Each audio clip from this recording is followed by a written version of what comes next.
After just over a year of waiting since Calamari won the parachain auction on Kusama, we're finally seeing staking go live, which is a long-awaited for feature by the community to be able to generate those dividends by staking KMA. Of course, we'll talk about that. We'll take a look at how you can stake. I'm not going to show you exactly how to stake because it is very straightforward. Once you have the coins in your wallet, I'm going to show you how you can connect to the staking app and how you can simply select a collator and stake. Then we'll also talk about Basilisk. We do have some news there as well.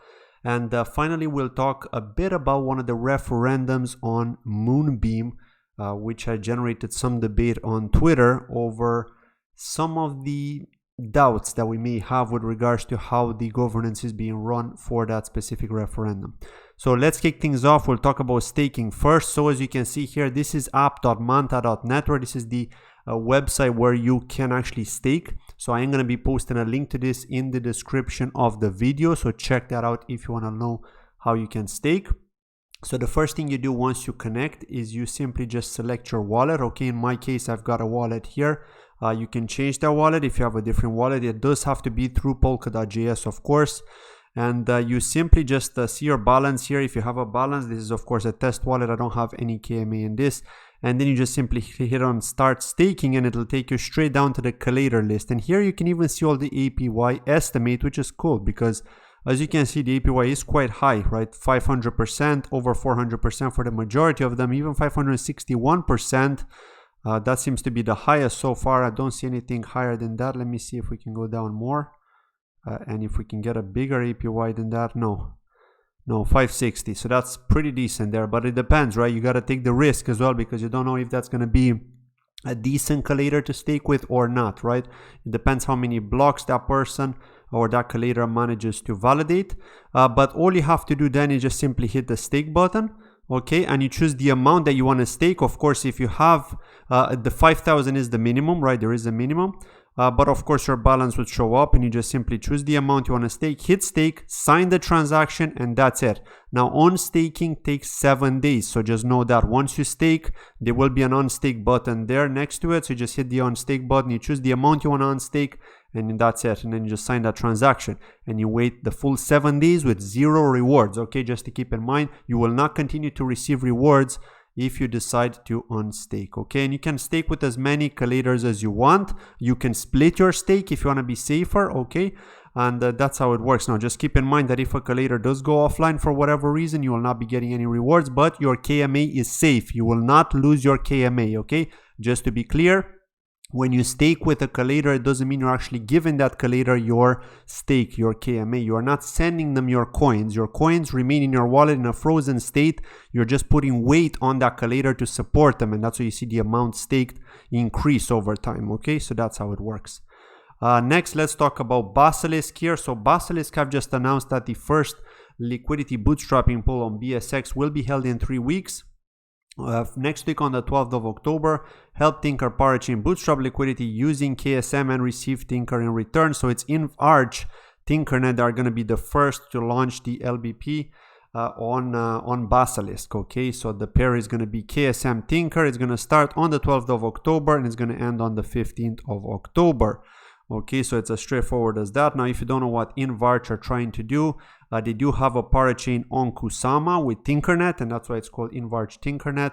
And they're basically trying to create more utility for NFTs and for other stuff as well. I think they're working with staking pools and so on, but it's mostly with NFTs that they're trying to create different utilities for them. So check them out if you are interested on Twitter at Tinker Parachain.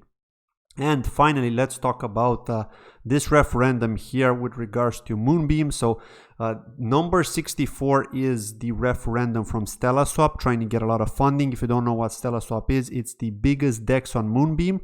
And there has been a lot of debate on Twitter about this because they're asking for a lot of glimmer from the Moonbeam Foundation in order to pay out that glimmer as rewards through their yield farming, through the liquidity pools, right, that they've got on the DEX. And so in my opinion, I think the amount of glimmer that they're asking for could be used to fund other types of projects, maybe metaverse related, maybe perpetuals related, right? There are new trends out there now, and I think there are just way too many DeFi platforms, too many DEXs to actually supply that kind of amount, like such a large amount. They're asking for like 10 million glimmer or something like that, so it's a huge amount.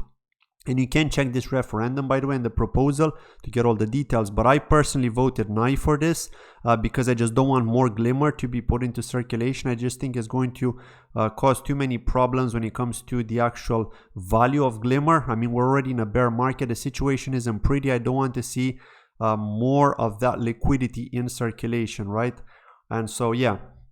To me, this is an E. I think that glimmer could be used for better purposes. I'm not saying don't support projects. Of course you should, but I just don't see any value of pumping more glimmer into a DEX, which may be used by some, may not be used, right? It's a lottery at the end of the day. It's just another DEX, right, out of many DEXs. It's nothing wow. I think that they could self-sustain considering they are the #1 DEX on Moonbeam. I think that they could find other ways to incentivize the community, but I mean, to ask for that much glimmer to incentivize the community, to me, it just doesn't make much sense. So yeah, let me know in the comments below, what do you think? Did you vote aye? Did you vote nay? I voted nay, right? As you can see, the aye vote is winning right now. There are a number of whales that have favored them. We've got one here with 1 million glimmer voting with 3x, another one here 450,000. So all these have a lot of glimmer here supporting Stellaswap. And there are people on Twitter that were saying like, why don't they just support them by giving them the glimmer directly, right? But then it wouldn't make sense, right?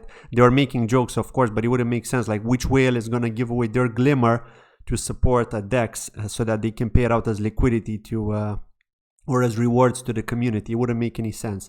Now the nay vote is also getting a lot of support. As you can see here, we've got a 3x with 700,000 glimmer, 400,000, almost 400,000 here with a 4x vote, 2x vote with 300,000 here, and so on, and the list goes on. So we do have quite a lot of support against the nay in the nay campaign as well. But yeah, by the looks of it, 1 day in 11 hours, this thing could turn around, but it's looking a bit unlikely right now, and I think that they will get the funding, unfortunately. So we have to be prepared for what's to come. But this just begs the question: these referendums being run by whales at the end of the day. I mean, is this how it's going to be when it comes to these parachain referendums?